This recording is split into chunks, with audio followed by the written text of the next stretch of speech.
আবার 2024 5ই আগস্ট বৈষম্য বিরোধী আন্দোলনে ছাত্র জনতা ঝাঁপিয়ে পড়েছিল যে আমরা ফ্যাসিস্টকে যদি হটাতে পারি তাহলেই বৈষম্য দূর হবে, মানুষ শান্তি পাবে, মুক্তি পাবে, সাম্যতা, মানবিক মর্যাদা, সামাজিক ন্যায় বিচার প্রতিষ্ঠিত হবে। এই কারণেই মানুষ রক্ত দিয়েছে, জীবন দিয়েছে, সাম্যতার সৃষ্টির জন্য, বৈষম্য দূর করার জন্য। আমরা রাস্তায় ছিলাম, জীবনের মায়া ত্যাগ করে রাস্তায় ঝাঁপিয়ে পড়েছিলাম।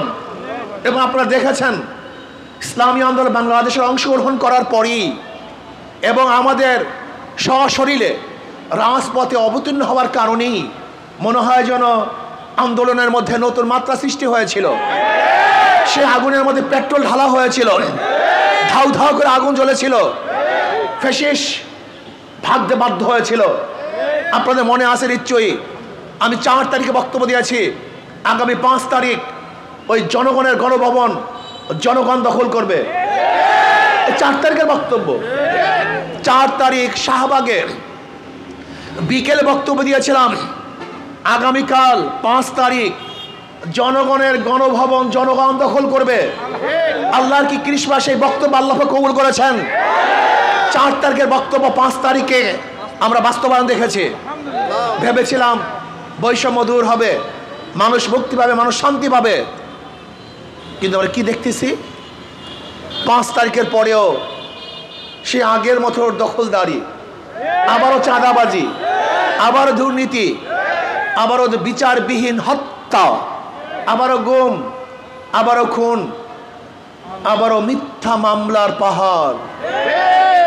তা আন্দোলন কেন করেছিলাম? এই মানুষগুলো কেন রক্ত দিয়েছিল? আমাদের জীবনের মায়া ত্যাগ করে আমরা রাস্তায় কেন ঝাঁপিয়ে পড়েছিলাম? মানুষগুলি কেন আহত হয়েছিল? শুধু চাঁদার হাত পরিবর্তনের জন্য, চাঁদার চেহারা পরিবর্তন করার জন্য না তো। এক সময় চাঁদা গ্রহণ করতে সেন্টু, এখন চাঁদা গ্রহণ করে মেন্টু। এতদিন দুর্নীতি করতে লেন্টু, এখন দুর্নীতি করে কেন্টু। শুধু হাতের পরিবর্তন হয়েছে, কিন্তু মানুষের চাঁদার পরিবর্তন, জুলুমের পরিবর্তন, অত্যাচারের পরিবর্তন হয় নাই। এর কারণটা কি? ব্রিটিশের বিরুদ্ধে আন্দোলন করে রক্ত দিয়েছিলাম, পাকিস্তান করার জন্য হাজারো মানুষ শহীদ হয়েছিল, পাকিস্তান থেকে আলাদা হওয়ার জন্য কত মানুষ রক্ত দিয়েছে, জীবন দিয়েছে। আজকে 53 বছর বারবার আন্দোলন করে কত মানুষ জীবন দিয়েছে। 5ই আগস্টের বিপ্লবে কত মানুষ শহীদ হয়েছে, পঙ্গ হয়েছে, কত মা তার বুককে খালি করেছে, কত বোন বিধবা হয়েছে, কত বাচ্চা এতিম হয়েছে, কত মানুষ ধুকে ধুকে মরছে, এখন হসপিটালে তারা জীবনের সাথে লড়াই করছে। এত আন্দোলন, এত সংগ্রাম, এরপরে মানুষের ভাগ্যের পরিবর্তন কেন হয় না? একদিনও কি চিন্তা করছেন? সমস্যা আমাদের এখানে।